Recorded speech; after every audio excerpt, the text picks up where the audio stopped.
Good morning. It is great to be here this morning. Excited about the week I get to spend with you. And encourage you to have your Bibles out this morning as we look at our Matthew 14, as we talk about Peter and Peter's faith. I appreciate Rick's prayer. And it took note as he talked about as God opens doors for us. God opens doors. God sends people to us. And I don't know if I've always understood that, but as we talk about our faith this week, having faith in God and what He does and who He is what our message is about. To build our faith and increase our faith, establish our faith. And that's what we want to focus on. And so in our class, I do want to treat this as a class. I have a presentation to present as a sermon, but I want to encourage you to interact. Forgive me if I don't remember names. I remember a whole lot of faces, as I was mentioning when we got here this morning. I don't even remember how to get around Fort Smith anymore. Names are they're gone. They're just gone. I didn't think I was getting very old. I still don't think I'm very old, but my brain is not good. But let's talk. We won't spend a lot of time. We have a shorter class, and so we will spend time here talking about Peter and Peter's faith. And so here in Matthew 14, in verse 24 through verse 32, we find Peter and interacting with Jesus. We know the story probably about Peter walking on water and Jesus walking on water. I will encourage someone want to read this scripture for us. I will just encourage your interaction here in Matthew 14, 24 through 32. Go ahead, Rick.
When he saw the wind boisterous, he was afraid, and beginning to sink, he cried, saying, Lord, save me.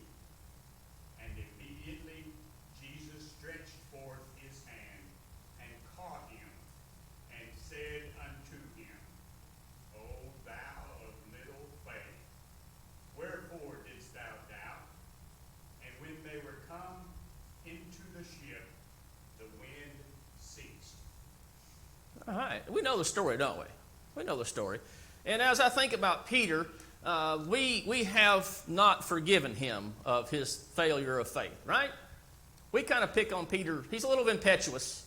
And we pick on him, Lord, I'll not deny you. No way I'm going to deny you 3 times. There's no way, right?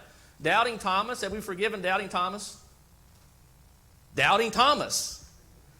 How many disciples believed in Jesus before they saw him at his resurrection, after his resurrection? How many disciples believed? No. The only person that believed, think about this, the only person that believed Jesus' resurrection was a thief on the cross. Remember what the thief said? When you come in your kingdom. Everybody else said, until I see him, I'm not going to believe him. There was 10 other apostles. Remember, Jesus hung himself. There were 10 other apostles that didn't believe. We pick on Thomas. We pick on Peter, don't we? We do. We judge him, right? But let's think about Peter and what his faith was. What was his faith in this? Notice what happened. So first of all, there was a ship tossed about in waves. These guys were fishermen. They lived in a boat. They lived in a boat. They understood it was tossed about, and they were scared. In Mark says they were toiling, rowing against the wind. We have motorboats today, and even a motor sometimes ain't enough to overcome the wind. aside from the fact the wind kicks up big waves. And so they were struggling, and they were fearful.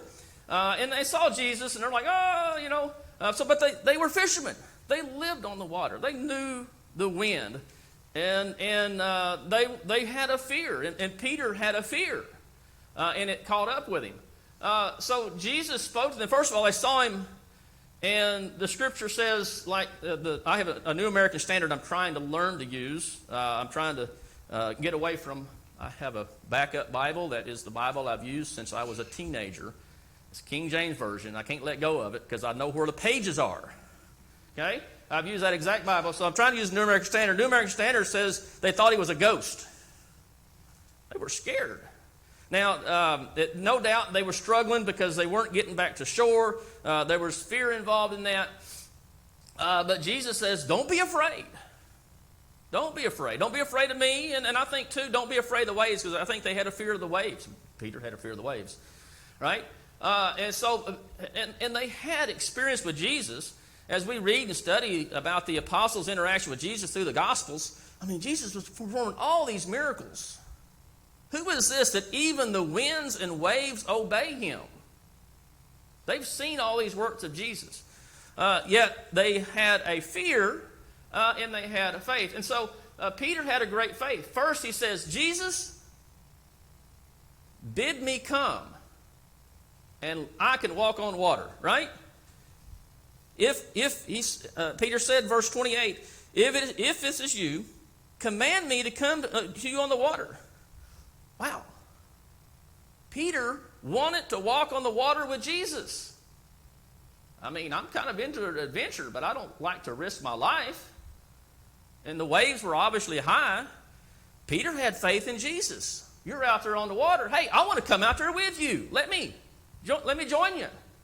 I mean, you think about it. Was it just strictly recreational, exercising his faith? Jesus says, come on out. And so Peter does, right? Peter come down out of the ship. I don't know if anybody's ever tried to dismount a boat in the water. It's not easy. Boats don't just sit flat in the water to begin with. I don't know how big this boat was. It might have been 20, 30 feet long. I don't know. But even, sizable boats, you step off. He stepped off into the water. That took faith. He's not expecting to swim. He believes he's going to walk on water because Jesus said, come. He's exercising his faith here, isn't he? He has exercised his faith. And then he literally did walk on water. Peter walked on water. Because of his faith, he walked on water. And I don't know if we think about that much, do we? He did. He walked on water. And notice, Jesus wanted him, right? Jesus said, come on out. If you will, let me walk on water. If you command me, I can come. Right? And so Jesus says, come on out. Why not? Yes, you can. You can do this. I will do this, Jesus says. I will do this. And so Peter steps out of the boat and walks on water. So Jesus bids him come. Jesus says, come. Come on out, Peter. You think Jesus was sitting there saying, yeah, Peter, he's going to forget. He's going to fail. I think Jesus knew what the heart of man. Think about that. I mean, because that's what happened at Jesus' trials. Peter, you're going to fail. Jesus knew these things. Jesus says, no, come on. Come out. So Peter does, right? And then this part of the story that we all remember, he doubted, right? He lacked faith. He got worried. What did he see? What did Peter see? Winds and the waves. Well, we could probably relate to that, though, right? When it gets hard, the waves are tall.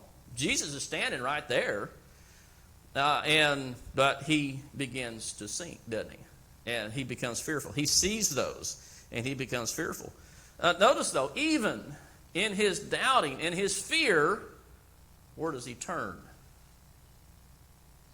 Where does Peter turn when he begins to sink? he calls to Jesus. Anybody in here think they'd be tempted to swim back for the boat? It would cross my mind. The boat's right here, and Jesus is over here. I can swim back to the boat, and I'll be okay and rely on my swimming. And maybe he knew. Maybe he knew he wasn't going to get back with the winds. However, I don't know how high the waves were. In these big bodies of water, if you're fishing, we have some fishermen here. You get a big body of water and you get wind, those waves build, and they'll get big. He didn't swim back for the boat. He didn't rely on himself. Again, Peter's faith. We pick on him because he lost faith for a moment, because he feared for a moment. But even in his fear, he turned back where he needed to go, didn't he? He says, Jesus, save me. Disciples, throw me a buoy, throw me a rope. You know, they had stuff on there because people fall out of boats all the time. They had stuff. They had ropes. They didn't call for the disciples to help him. Jesus. Peter had great faith. Faith to not just walk on water. Faith to turn back to the one that he knew could save him. Peter had a great faith. Peter had great faith. So he didn't swim back for the boat. He didn't wait for a rope to be thrown back. He turned to Jesus. And so we see, and for me, I never looked at this part of the story about Peter's faith. And I think that's a habit that I have, and maybe you have. We're in the habit of judging people's faults sometimes, right? Sometimes we focus on the faults of others and not on their successes, of their value and their worth. I remember as an engineer, I would hire contractors. I'd go select a contractor, do this work for me, do that work for me. I didn't hire an electrical contractor to clean bathrooms, or vice versa. I didn't hire somebody to clean bathrooms as an electrical contractor. The electrical contractor had their skills. They were not bathroom cleaners. Bathroom cleaners are not electrical contractors. I don't pick somebody for what they can't do. I select them for what they're capable of. So I don't want to focus on their faults, because we all have faults. Peter had faults. What can we do from a positive perspective? Look at their worth. Look at their value. Peter had great faith. What didn't he? He had great faith. He walked on water. He stepped down out of the boat. He looked to Jesus. If you bid me, I can come. Jesus, you can save me. I'm in trouble. Jesus, save me. Jesus saved him.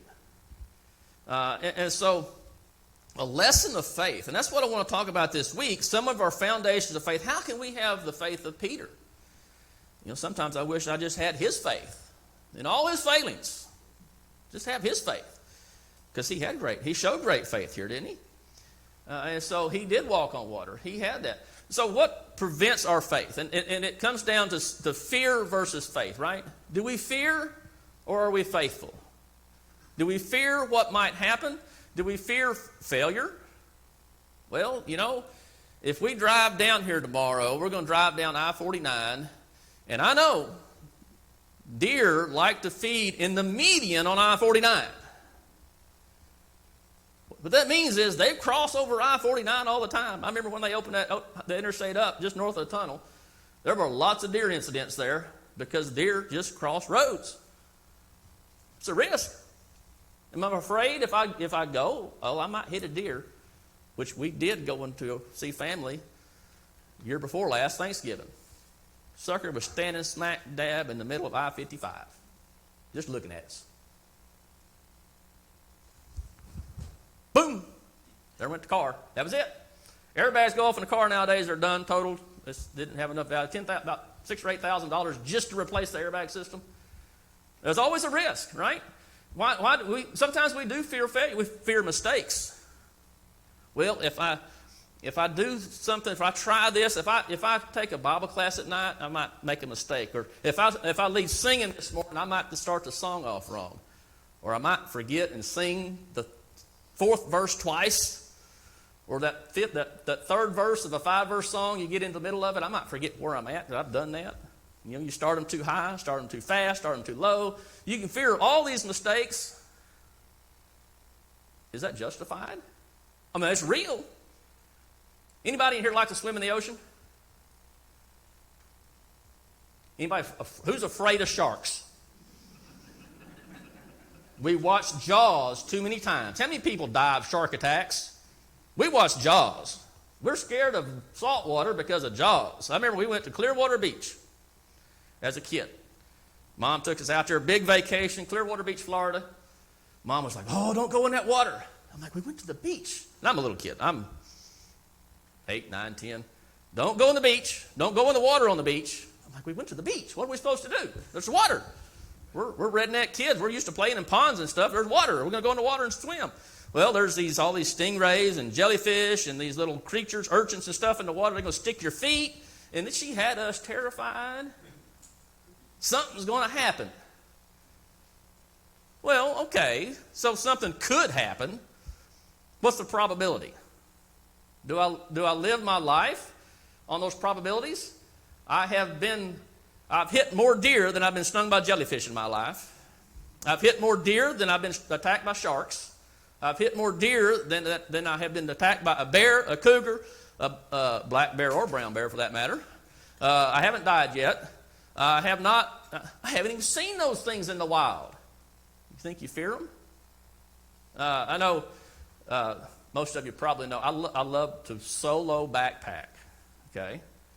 And you get out, daytime's our world. It's daylight. You can see everything, right? Well, I've backpacked at night too. That's not my world anymore. That's predator world because they can see at night. I can't see. I've hit more deer at night than I've seen any of those predators. Pack of wolves. Idaho had packs of wolves. Had grizzly bears. Black bears here in Arkansas and Colorado. Is our fear justified? Is our fear in sharks justified? Somebody's going to die this year being bit by a shark. I bet it's not going to be any of us here. Even if we set foot in the water. So is it justified for us to fear that? It could happen. Peter said, if you bid me, I come. What could happen? Oh, all kinds of bad things could happen to Peter. But he had faith, didn't he? So is our fear really justified? We fear mistakes. I can relate to this. We fear mistakes because we're afraid we're going to be criticized. It's a lot of it, right? Oh, everybody's going to tell me about that second verse that I messed up, leaving the building. Or I did this or I did that. Somebody's always quick to point out, oh, you done this wrong, and oh, you done that wrong, and we're quick to criticize, aren't we? We are. That's a lesson of itself. Condemn, judge, we can crawl back into a shell and just not do anything. In Peter's case, it was definitely justified for him to have fear because normally we don't walk on water. And without God's help, we're not going to walk on water. Yep. I still don't know anybody walking on water. Do you? No, I can't walk on water. Yeah. Can you swim? I can. Yeah, yeah. But I'm water skiing in the ocean. Yeah. The waves like he's doing here. Oh, yeah. And it's virtually impossible. I can imagine. How much faith you got in skiing? You cannot ski in that. And the problem with skiing is you got to be going fast to get up. So whatever happens, it happened at a fast rate of speed on top of that. So his fear was justified here. But he overcame it. He did. He did. And just like disembarking, that's Yeah, yeah, off the boat. yeah, And it's a small boat. yeah. It depends on how high the waves are. It's not staying in the boat. It's not. And he somehow, he had a leap of faith. He did. And leaped off the boat. And then from then on, it was just him focusing On on Jesus. Jesus. But then he took his eye off he unfocused, and then he was gone. Have you ever canoed or kayaked? Talk about an unstable vessel. You got to stay up. You cannot disembark a canoe or kayak. Well, and without dumping. They roll. They roll. You know, and I know a boat was a little bigger than that, but reality is a vessel in water is not stable. It's like, okay, maybe all the disciples, the other 11 walked to the opposite side of the boat so Peter could stand over here. But still, you've got to step off, and you're jumping off. He's not at water level. His boat would have been swamped. His boat is sitting up out of the water. However big the boat was is how many feet he was out of the water. Yeah, yeah. Maybe catch a wave coming right at the edge, right? So, yeah, I mean, there's just so much about Peter's faith. But he trusted in God. He trusted in God. So overcoming fear. When I backpack, especially, mainly at night. It's at night. Because predators at night, that's their world. And you can sit in your mind, and you can sit and you can dwell on what could go wrong until you have yourself terrified. That's about anything. If you sit and dwell on what could happen, you pick something out. I'm going to get bit by a shark. And I've seen some videos. Sharks can just about come up on sand. They come up. They can get up in this shallow water. You can sit there and you can have yourself so terrified that you can't get yourself in the water. And it's real to you.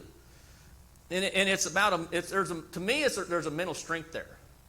To me, they're saying, you know what? I'm not going to fear this because there is not a shark right here. There are only a dozen people that die every year from a shark attack. There's only a couple people die a year of a mountain lion attack. We have mountain lions in Arkansas. We do. They're here. We have lots of black bears. How many black bear attacks happen a year? Just the attack. Just somebody who gets attacked every year by a black bear in Arkansas.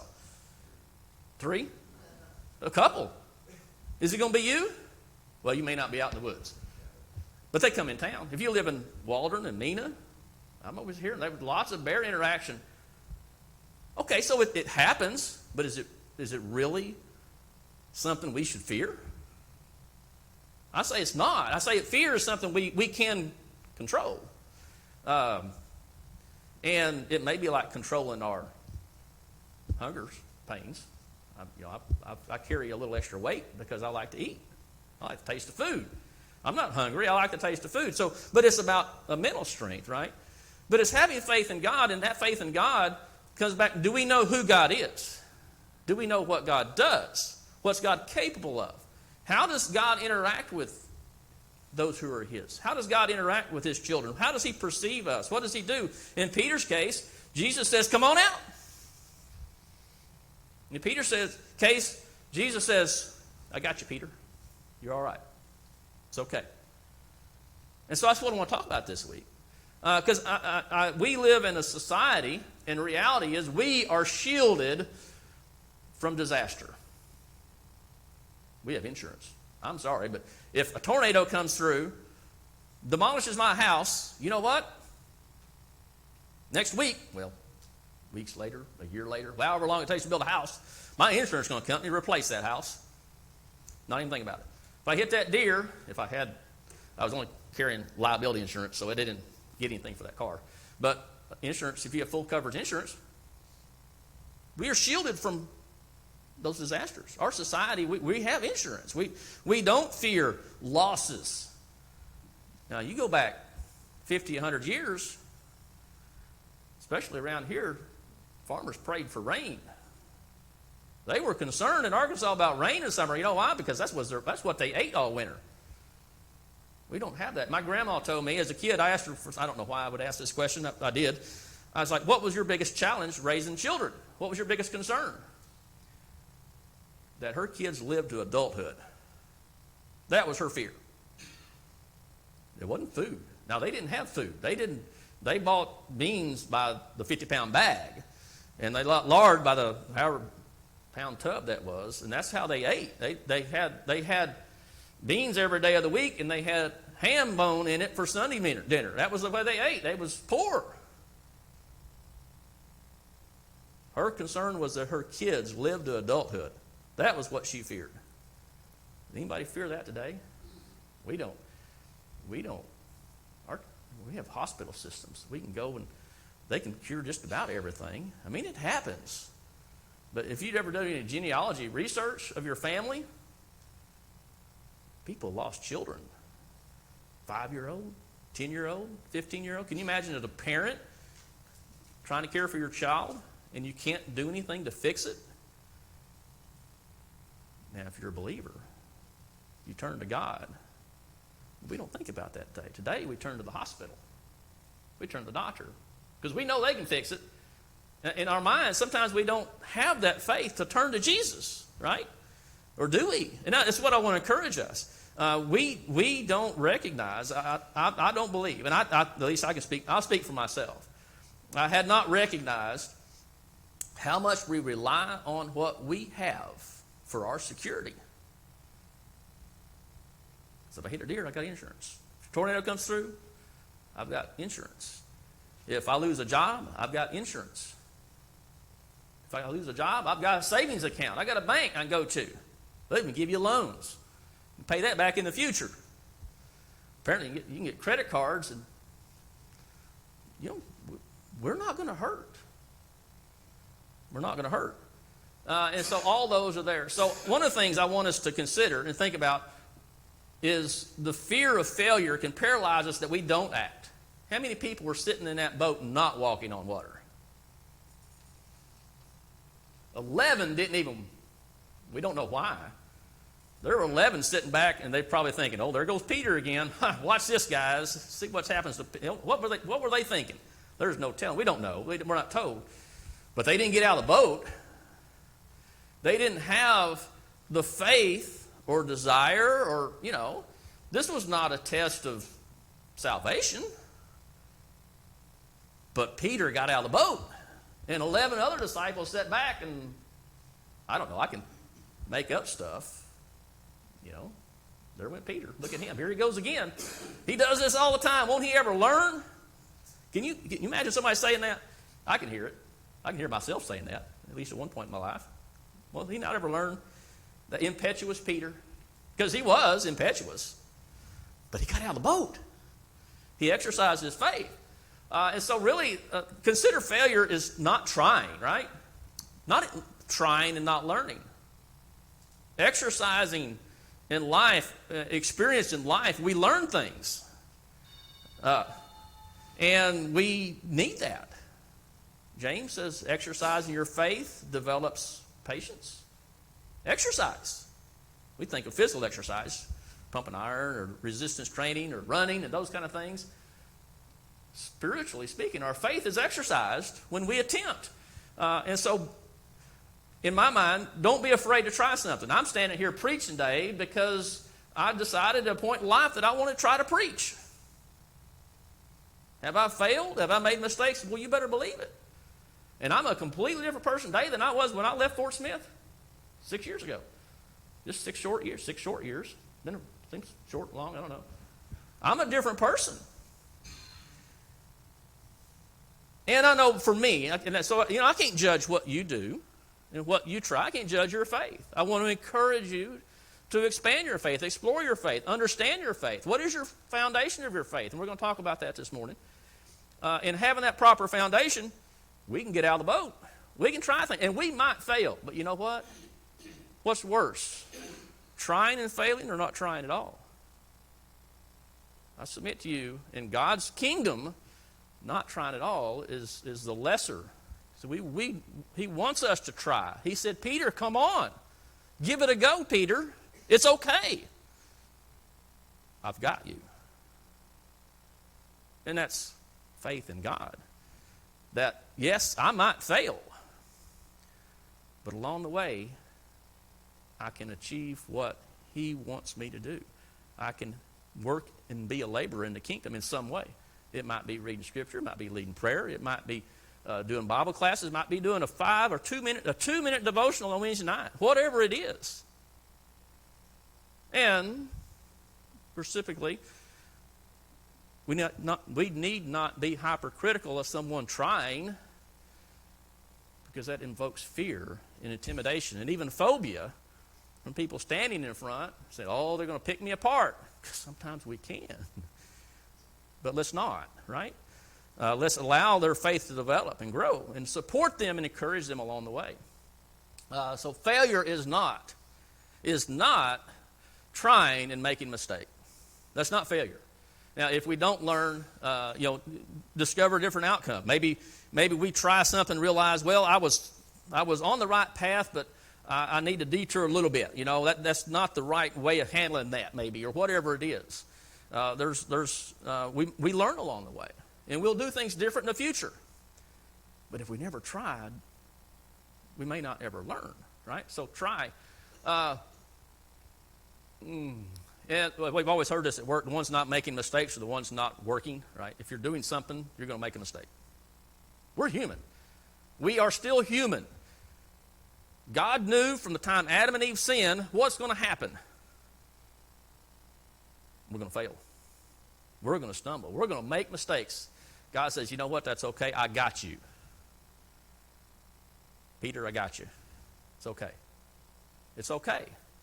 He wants us to be saved. Relying on God, when we talk about His attributes of what He does for us, He does make a way of escape. We are never overpowered by Satan. We give him that territory. We give him that ground. God gives us a way of escape. We have a way. Peter had a way, and in the end, Peter's way was to reach out for Jesus. And certainly probably a great lesson for us to learn there. Talking about, the Lord hears us. He sees us. He knows. He knows our needs. He knows our wants. He knows our desires. Now, in 2 Peter, it talks about in the times of judgment, He knows how to deliver the godly. If we are in that group, He is there. He's aware and He's concerned and He's there for us. I love the example of Lot. You remember when Lot was standing in the city, the angel was there and said, Lot, we've got to go because God's going to destroy this place. What did Lot do? Y'all remember that story? He lingered. So Lot, did you listen? He lingered. God's going to destroy this city. Lot, God is going to destroy this city. You've got to go. Lot lingered. And the angel says, here, let's go, Lot. And took Lot and his family out of town. Got them out. God knows how to deliver the just. He knows how to deliver us. And just for myself, I've not always recognized and had that faith in God that it'll be okay. If I'm just and I'm on the right path, my time is up. Faith over anxiety in Matthew 6, and that we have faith.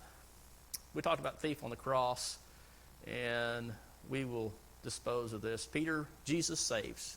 Peter reached for Jesus. We can too, and we can have faith in God. We're going to talk about that more this week and dig into that more this week, and I look forward to these lessons with you. Thank you, guys. Appreciate everybody's comments that made comments too.